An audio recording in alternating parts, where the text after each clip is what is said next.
How's it going, people? Liberal Hill. There's a hurricane coming to Georgia, so this might be the last video you see from me for a while because the power is going to go out and all that. Anyway, let's talk about two things here: the Mae Young Classic and Ring of Honor. The Mae Young Classic Season 2, Episode 1. This show was half and half. Two matches that were good, two matches that were so let's start off with the Mae Young Classic. Starts off first match. Tegan Knox defeats Zatara with a Shining Wizard. What more do you want to say about this match? Then you had Rhea Ripley defeating MJ Jenkins, who, like, I had to look this up. Like, MJ Jenkins, she came from Impact, and I just had to compare like their two entrances. In Impact, you know, obviously Impact doesn't have the money WWE does. Her music in Impact was kind of like, you know, some boom, boom, boom, boom, boom, boom, boom, boom music. And WWE, now she's taking on the gimmick of shucking, jiving, booty shaking, African 70s, I'm gonna get you sucker persona. Why do you do this, WWE? Why? Well, the announcer was on the mic, Michael Cole. Oh, people have compared Rhea Ripley to Charlotte. Who? Blind men? Retarded people? Who? Charlotte Flair, athletic as all hell with a little muscle tone, looks like Rhea Ripley, this gargantuan monster of a woman who, like Charlotte can do backflips and a lot of athletic stuff, whereas they're like, Rhea Ripley's mad athletic. Where? Like, nothing about Rhea Ripley at one scream athletic or Charlotte. I'm not a big Charlotte fan, but come on, just because they're blonde, that's basically why they said it. Like, both of them are blonde, and Charlotte's getting older. Rhea Ripley's gonna have a huge push, and she's blonde. Whatever. Rhea Ripley wins with the sit-out, a powerbomb. Fuck it. Then you have the third match, which picked up. You had Jessica. No, that would have been the smart thing to do. Lacey Evans defeating Jessica Crane. Now, I'm not shitting on Lacey Evans. She has very high potential. I think she could be a big star in the WWE, given the right push, the right character, and all that. The problem I had with this is that, okay, this is a tournament to show women of, you know, various, you know, people, from around the world or whatever. You already have said that you have Lacey Evans under contract, so she's a lot. You're not gonna keep the woman that, you know, been a veteran for years, has the look, has the stuff down, is basically TV ready. You have her lose for what? But you brought her in for this. You brought Jessica Craven in for this. Like, not in contract, just to do this. Like, just to lose. This is the best you have for Jessica. I'm not saying I'm a Jessica Crane fan, but I got Jessica Crane t-shirt in my bedroom or whatever, a poster or whatever. No.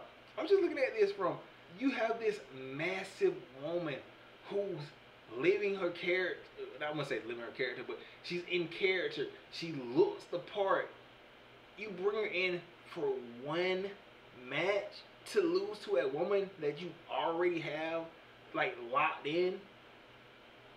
Come on, man, that's weak. Then you had the main event: Miyoko Satomura And the only reason I'm saying it like that is because I have a hard time pronouncing a lot of Japanese names. I know who the woman is. I've been following a lot of her matches in Japan and like across the U.S. when she comes, which is very rare. The woman is a beast, like straight up beast. Um, it it just makes you think that this woman has been doing this for like years, and neither the WWE or Impact, more WWE because they're a big company and they got a bigger roster, has signed this woman to a long-term contract or got this woman on television until now. And granted, she might not want to sign to them, but damn, imagine this woman Miyoko on Raw, NXT at least. But anyway, Miyoko, those kicks, it's like the catches cat can wrestling. Like there was a point where Killer Kelly tried to go for like a surfboard, and Miyoko was laying there. She's like, "You don't know how to do this shit. Get off me!" And put her in like some kind of submission. I was just like, "Whoa, you cannot go in there effing around with Miyoko." Not saying that Killer Kelly didn't hold her on. She did fairly decent. But in the end, Miyoko wins with a Death Valley driver. Just think about that. After all the punishment, like Miyoko did to Killer Kelly, she hit her with like these devastating kicks. Like she did like the Ronda Rousey thing, like the arm throw, like bah bah bah. Did like a cartwheel, a handspring cartwheel, double knee to the back of the head. And the match ends with a Death Valley driver. Insult to injury. Oh man. So I'm looking forward to part 2 of round 1. Obviously they're gonna put the weaker stuff on on the first day. And I think they're probably gonna save Io Shirai for the last day of the first round. Oh yeah. I almost forgot this. They always do this with any kind of like women's tournament or something like that. They always have not Ronda, but Natalya. Natalya, how do you feel about this? Oh yeah, well I'm motivated, strong women. You're motivated now because you're Jim the Anvil Neidhart's daughter. You're a part of one of the most prestigious wrestling families in history, and yet this is what motivates you. This, like, seeing women that probably aren't going to be in the company wrestle for one time. Like they really got to do something with Natalya, man. Like either she was doing alright in SmackDown, but I don't know, man. Like it just seems like she's just there to collect the paycheck, which there's nothing wrong with that, but it just, when she makes these promos, it just looks sounds and looks hella stupid. So, moving on to Ring of Honor. Ring of Honor, they finally put out an episode of television that I can sit through and enjoy. And look, the Bucks and Cody winning the 6-man tag team championship, awesome. The other stuff around it, and that's the reason I didn't do the show review last week. Starts off with Kazarian versus Mark Briscoe. Fairly decent match. I mean, Kazarian in the best shape of his life, doing things that pretty much reviving his career by taking care of his body.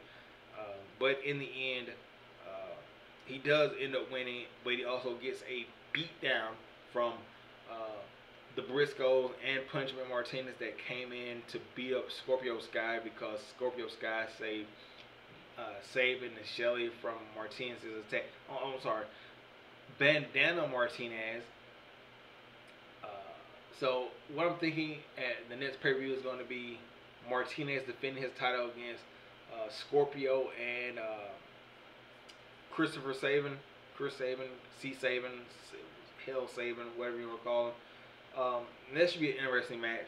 Then you had the other match that was on the card, the main event. Jay Lethal defending his Ring of Honor World title against Jonathan Gresham in a 30, I'm finna say 60, 30-man Iron Man match. And like I said, I watched this match live and I was like, wow, this is fucking awesome. Watching it back live, I overhyped it. Like, it's still a very good match. It's slow to pick up in the beginning, and then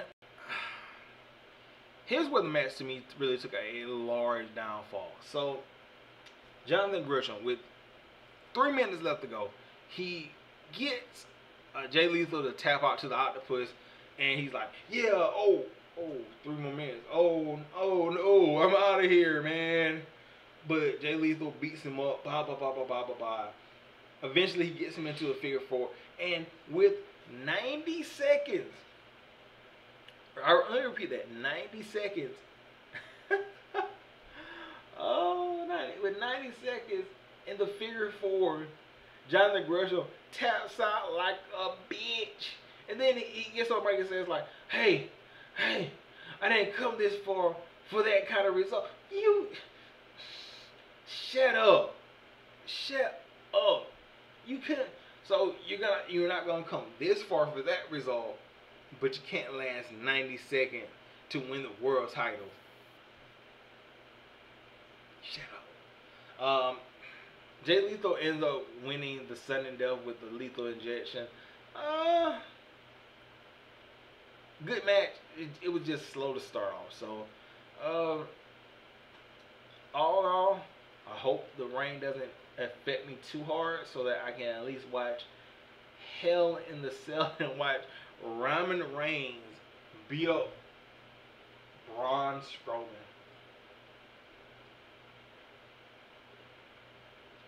Of course, with some assistance by Mick Foley, because protect Roman at all costs, bitches. Tropicana, you've done it again. You always, just when I think you can't innovate the juice game more than what it is, brother, you go and do this. Pineapple juice with coconut water. Man, is this delicious. And the only thing that I would think that is like bad about this is that it's only 25% juice. Now, if you want to go 50% juice, 50% coconut water, or let me see, sure. So, here's what I would suggest. 50% pineapple juice, 25% apple juice, finish it off with some coconut water. And that's, I think then you could have a recipe.